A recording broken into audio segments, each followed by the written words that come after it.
Aaron Rodgers wasn't the one in the spotlight this time, it was his top wideout, DK Metcalf, throwing a punch not at an opponent but a fan.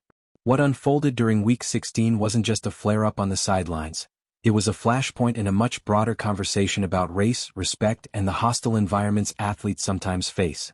Witnesses and reports suggest the fan hurled racial slurs and personal insults at Metcalf, prompting a physical response that, while not condoned, has reignited calls for the NFL to get serious about policing fan behavior inside stadiums.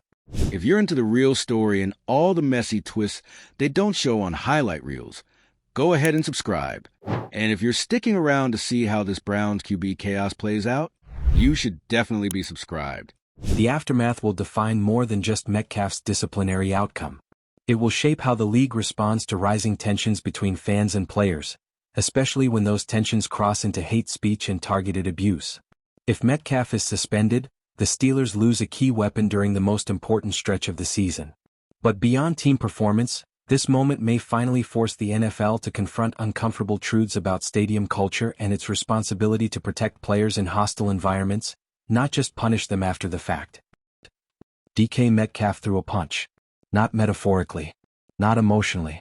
A literal punch, aimed at a fan in the front row, during an NFL game. Cameras were rolling, fans were screaming, and in the middle of it all, one of the league's most recognizable wide receivers was swinging from the sidelines. It happened during Week 16 at Ford Field.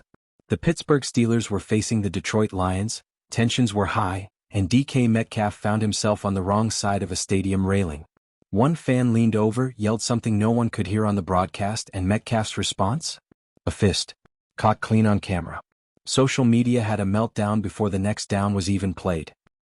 There was no flag. No ejection. No official reaction from the field.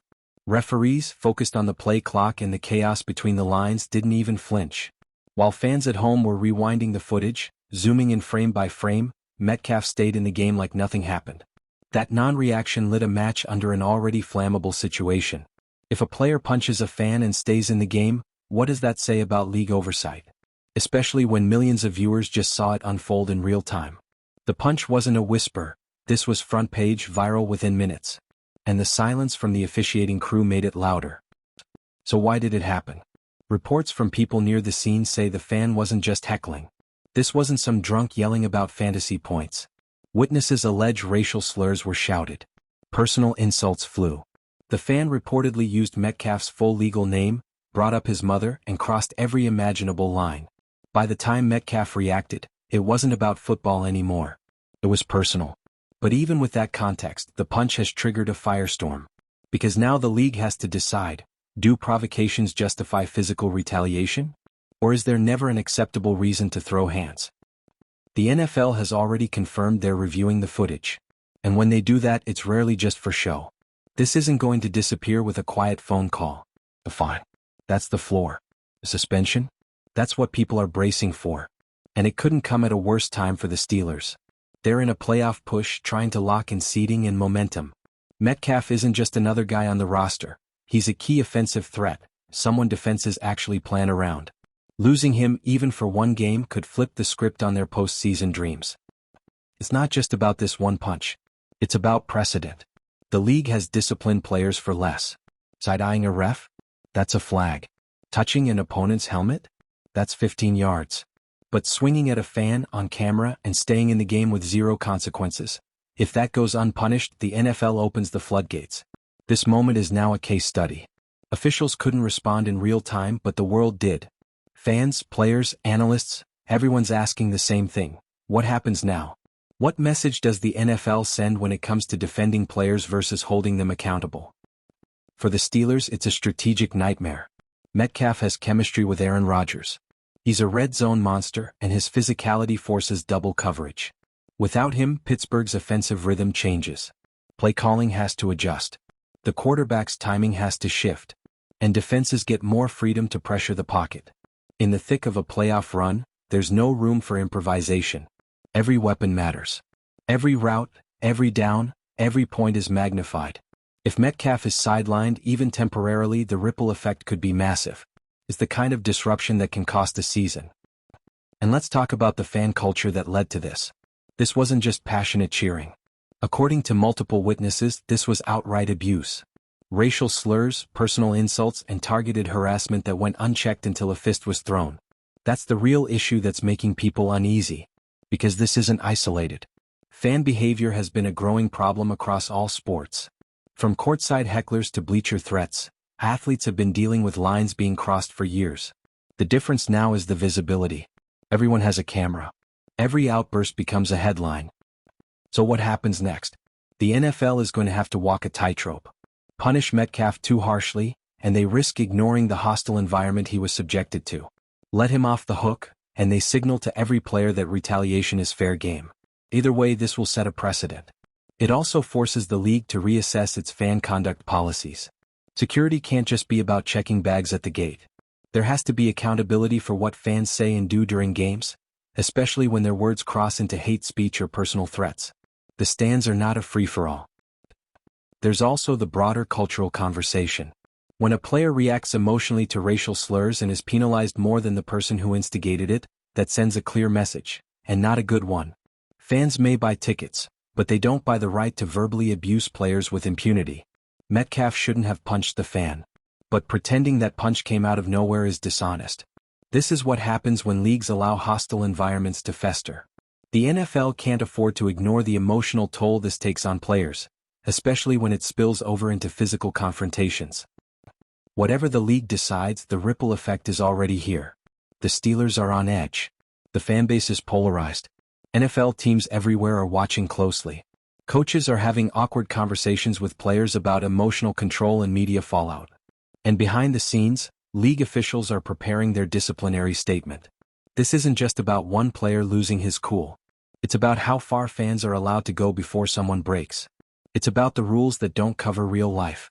It's about what happens when passion turns toxic, and who ends up paying the price. If you've been following this saga, don't forget to drop your thoughts in the comments. Was DK Metcalf out of line, or was this a long time coming? Subscribe for more breakdowns like this and stay tuned, because the next chapter of this story is still being written. This one moment, caught on camera mid-game, is already triggering policy conversations behind closed doors. League officials aren't just watching replays, they're dissecting body language, mouth movements, sideline reactions. They're trying to decide what the line is between self-defense and misconduct. Because if a player claims he was verbally attacked with racial slurs, and the league still suspends him, that becomes a statement. Not just about the player, but about whose behavior matters more. And that's where it gets uncomfortable for the NFL. The broadcast didn't catch the audio. But that doesn't mean the fan was quiet. Eyewitnesses seated nearby confirmed the use of charged, targeted language, words aimed to provoke. Several even said the heckler had been escalating throughout the game. No security stepped in. No warnings. No ejection. This gap between what fans are allowed to say and what players are allowed to do is growing wider. It's always been tilted in favor of the fan base, but with Metcalf's punch, the imbalance hit a breaking point.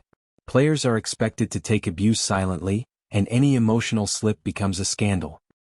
And still, no real-time penalty. That's part of what's fueling the controversy. Not only was the incident visible, but the system in place failed to respond. No flag. No review.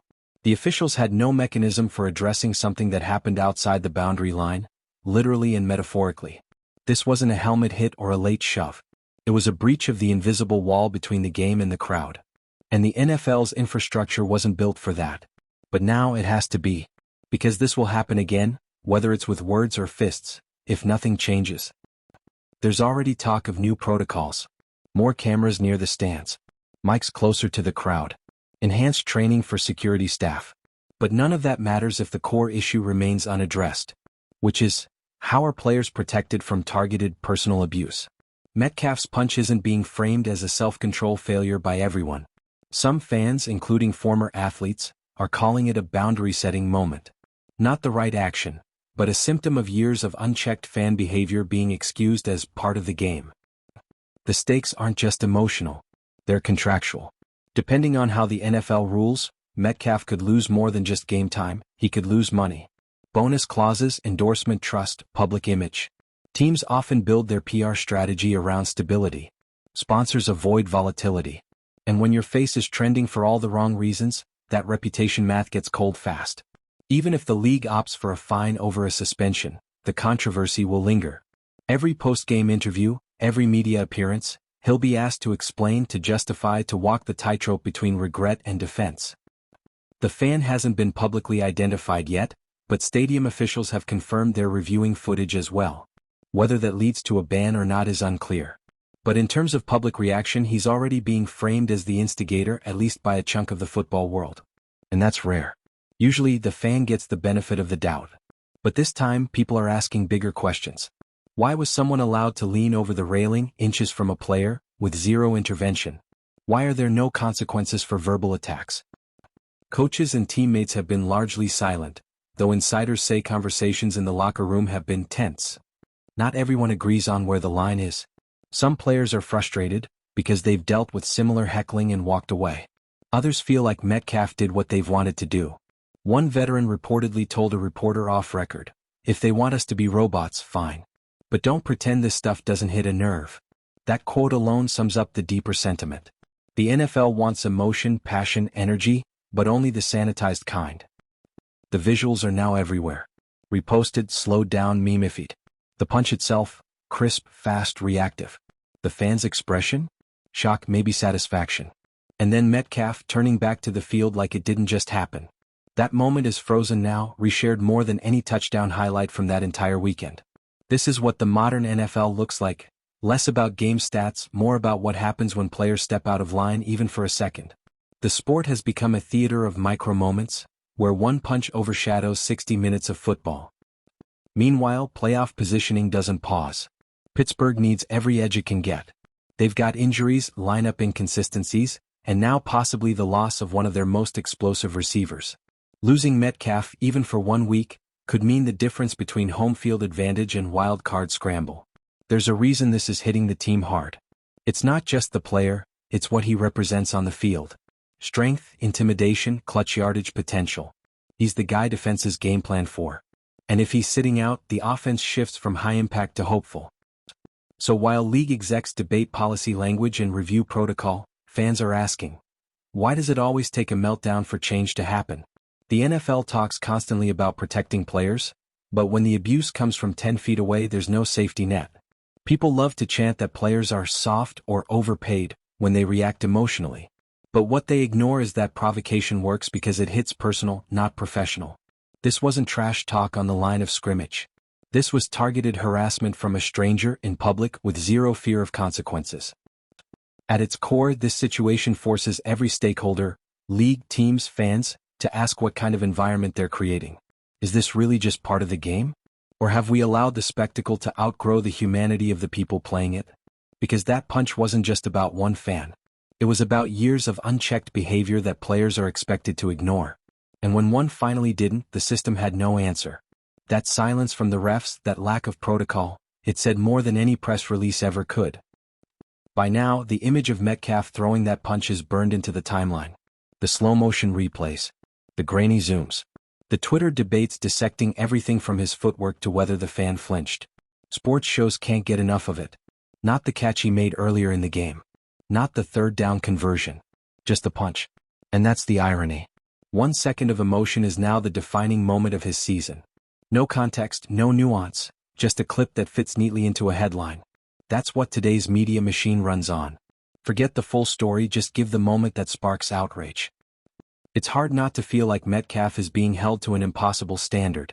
Play through pain. Perform under pressure. Take hits. Take losses. And when someone in the crowd starts slinging verbal jabs that cross every imaginable boundary, keep your hands down and your mouth shut. That's the unspoken rule. No matter what, the player must remain composed. But what happens when composure costs you your dignity? When walking away feels like allowing the abuse to win? That's the part people don't talk about, and maybe the part the league doesn't want to confront. Behind the scenes, you can bet Metcalf's reps are working overtime. Statements being drafted. Footage being requested. Legal advisors weighing in. If the NFL delivers a suspension, it won't just be about the physical act. It'll be about whether the league sees context as a mitigating factor. That kind of decision sends a message to every player. This is how much leeway you have. This is what we'll allow. This is what we'll ignore.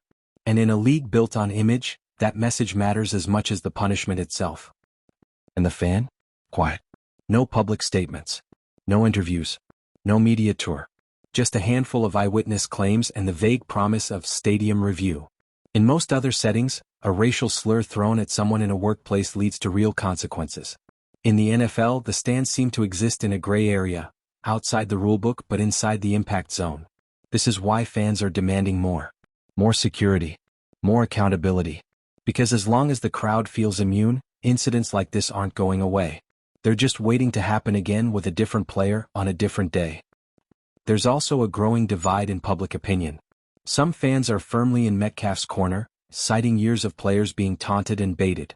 Others say violence, no matter the reason, can't be normalized. But what's striking is how few people are focusing on the provocation. The conversation always centers on the reaction, rarely on what caused it. That selective outrage isn't new, but it's especially glaring here. Because even Metcalf's harshest critics aren't denying that something was said. They're just arguing that he should have taken it. From a team perspective, the Steelers are in a bind. On one hand, they can't publicly defend the punch without appearing to condone violence. On the other, they know what losing Metcalf means. Every team has internal rules about media handling, but situations like this expose the cracks.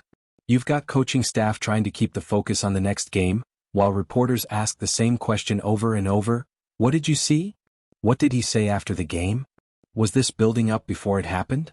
There's no winning answer, just tight-lipped responses and awkward press conferences. And then there's the human part. Metcalf is still a person. Not just a jersey or a stat line. He got pushed to a limit. That doesn't excuse the punch, but it adds a layer the league often ignores. These players aren't robots. They absorb everything, the cheers, the hate, the disrespect. When abuse gets personal, especially with racial undertones, the response becomes less about impulse and more about dignity. Was it the right move? Probably not. But was it understandable? For a lot of people, yes. And that's where this conversation is heading, toward uncomfortable truths about how we treat athletes. What's also being lost in the noise is how this incident reflects a broader trend. More and more fans feel emboldened.